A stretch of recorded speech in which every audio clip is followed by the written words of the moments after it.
McCarty Hall at the University of Washington is about to be demolished, but its last days are lived as training ground for emergency responders.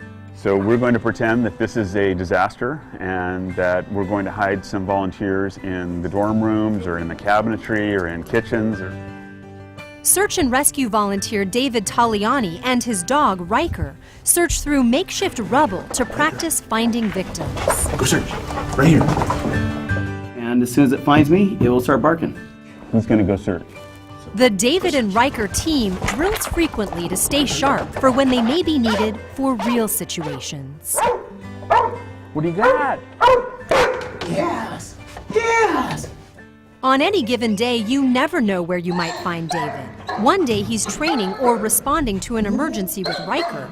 Another, he may be halfway around the world. David is the consummate volunteer, giving his time and expertise since retiring from the tech world in 1996. I've always felt that if I have the time and energy and resources to volunteer and give back, that all it can do is strengthen my community. And there's a payback in that. It may not be direct. It's more like paying it forward.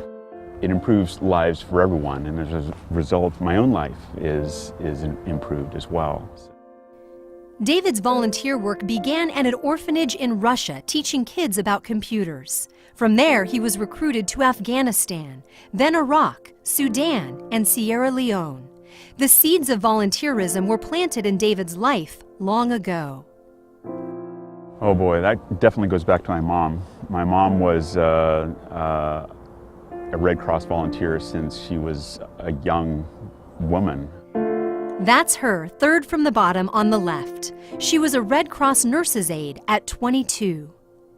Seeing her volunteer, that kind of started me. Volunteering was a way of life she passed along to her son, who continues to give, just as his mom did.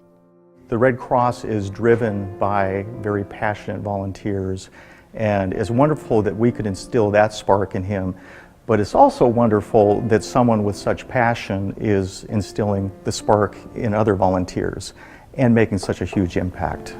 David has set up offices, organized aid, and done whatever is needed wherever he's called. Name a disaster or crisis, David was probably there. Although he volunteers for a variety of organizations, he often collaborates with the Red Cross. The Greek Red Cross, the Macedonian Red Cross, Serbian, Bosnian Red Crosses were always the ones that were at these camps providing food and sanitation for the refugees. So that's how I got involved with them. And they were always in the camps. I always knew that they were going to be there. When I found these camps, the Red Cross was already there. Volunteering, however you can, is a way of life David recommends. Boy, you can start with the simplest thing like giving blood, you know? I mean, if that is the only thing that you have time for, that makes such a huge difference. I wish more people were like David. It would be a much better world. So I think it makes my community stronger, and with a stronger community, that makes life better for everybody.